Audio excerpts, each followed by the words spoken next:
இது post box. தபால் துறையின் அறியப்படாத அதிசய தகவல்கள். தபால் துறையில ஒரு விஷயம் இருக்குங்க, என்ஆர்சின்னு சொல்லுவாங்க, நான் ரிட்டர்னபிள் கான்ட்ரிபியூஷன்.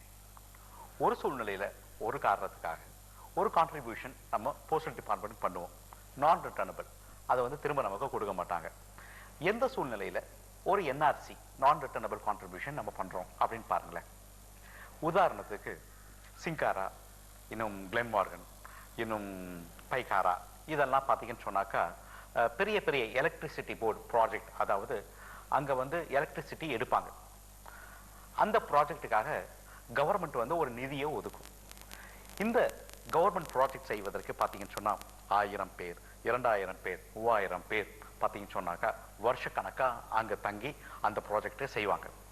அப்போது இவ்வளவு மக்கள் இருக்கிற இடத்துல எப்படி அவங்களுக்கு செய்திகளை கொண்டு போய் சேர்க்கிறது, அவங்களுக்கு வர லெட்டர் எப்படி போய் என்ன அட்ரஸில் எழுதுறது?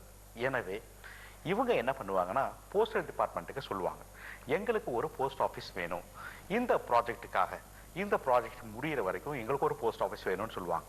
அப்போ இந்த ப்ராஜெக்ட்ல இருந்து ஒரு நிதி எடுத்து போஸ்டல் டிபார்ட்மெண்ட்டுக்கு ஒரு கான்ட்ரிபியூஷன் பண்ணணுங்க. அதாவது அங்கே இருக்கிற போஸ்ட் மாஸ்டர், அங்கே இருக்கிற போஸ்டல் பீப்புள், பட்டுவாடா பண்ணுறவங்க, ஆஃபீஸ் ஸ்டாஃப், இந்த செலவுகளை எல்லாம் ஏற்பது தான் இந்த கான்ட்ரிபியூஷன்.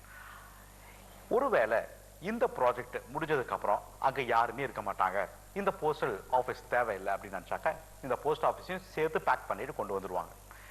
இல்லை அதுக்கப்புறமும் இந்த போஸ்ட் ஆஃபீஸ்க்கு அங்கே வேலை இருக்கு அப்படின்னு நினைச்சாங்கன்னா இந்த தபால் நிலையத்தை அங்கே வச்சுட்டு வந்துடுவாங்க.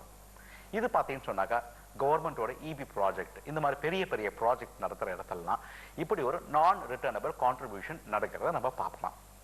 இன்னொரு விஷயம் நீங்கள் கவனிக்கணும், ரீகால் ஆஃப் லெட்டர்ஸ் அப்படின்னு சொல்லிட்டு தபால் துறையில் ஒரு விஷயம் இருக்குங்க. நம்ம ஒரு லெட்டர் போஸ்ட் பண்ணிட்டோம், ஆனால் அது ஒரு முக்கியமான அதில் ஒரு விஷயத்தை வைக்க நம்ம மறந்துட்டோம், அல்ல அந்த லெட்டரை தப்பான ஒரு அட்ரஸ் எழுதி யாருக்கு போகக்கூடாதோ அவங்களுக்கு தெரியாம அனுப்பிட்டோம். இந்த லெட்டரை அவங்களுக்கு சேராம பார்த்துக்கணும். எப்படிங்க, இன்னைக்கு போஸ்ட் பண்றோம், நாளைக்கோ நாளானிக்கோ அது போய் சேர்ந்துடும், திடீர்னு ஞாபகம் வருது, உடனடியாக நம்ம போஸ்ட் மாஸ்டரை போய் நம்ம நேரடியாக சந்திக்கலாம், அல்லது அவரை தொடர்பு கொண்டு இந்த அட்ரஸ்க்கு நான் ஒரு லெட்டர் போட்டிருக்கேன், அந்த லெட்டர் அவங்களுக்கு போகக்கூடாது அப்படின்னு சொல்லி நம்ம அவங்களுக்கு ஒரு ரெக்வசிஷன் லெட்டர் கொடுக்கலாம். போஸ்ட் மாஸ்டர் என்ன பண்ணுவார்னா அந்த அட்ரஸை நோட் பண்ணி அந்த அட்ரஸ்க்கு நாம அனுப்பின அந்த லெட்டரை போய் சேராம பார்த்துக்குவார். அதாவது ஒரு முகவரிக்கு நம்ம அனுப்பின லெட்டரை திரும்ப பெறப்படுதல், இதுக்கு பேர் தான் ரீகால் ஆஃப் லெட்டர்ஸ். இது ஒரு அதிசயமான, ஒரு புதுமையான, நமக்கு தெரியாத ஒரு விஷயமா கூட இருக்கலாங்க.